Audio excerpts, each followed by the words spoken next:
The National Weather Service in La Crosse has issued a severe thunderstorm warning for northwestern Clayton County in northeastern Iowa, Alamucky County in northeastern Iowa, southeastern Houston County in southeastern Minnesota, western Vernon County in southwestern Wisconsin, Crawford County in southwestern Wisconsin, until 3:30 p.m.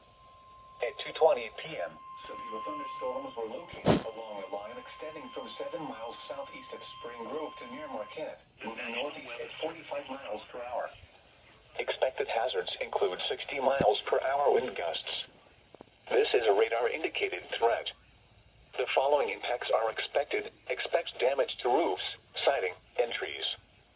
Severe thunderstorms will be near New Albin and Harper's Ferry around 2:40 p.m. Stoddard and Brownsville around 2:55 p.m.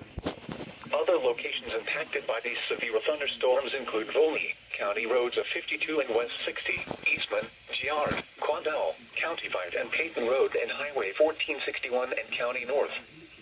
For your protection, move to an interior room on the lowest floor of a building. Intense thunderstorm lines can produce brief tornadoes and widespread significant wind damage. Although a tornado is not immediately likely, it is best to move to an interior room on the lowest floor of a building. These storms may cause serious injury and significant property damage. Repeating, a severe thunderstorm warning has been issued until 3:30 p.m. for the following counties in Iowa, Alamucky and Clayton, and Houston, Minnesota, and the following counties in Wisconsin, Crawford and Vernon.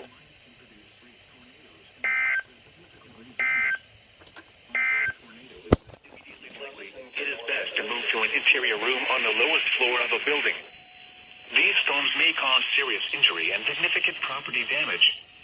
Repeating, a severe thunderstorm warning has been issued until 3:30 p.m. for the following counties in Iowa, Alamucky and Clayton, and Houston, Minnesota, and the following counties in Wisconsin, Crawford and Vernon.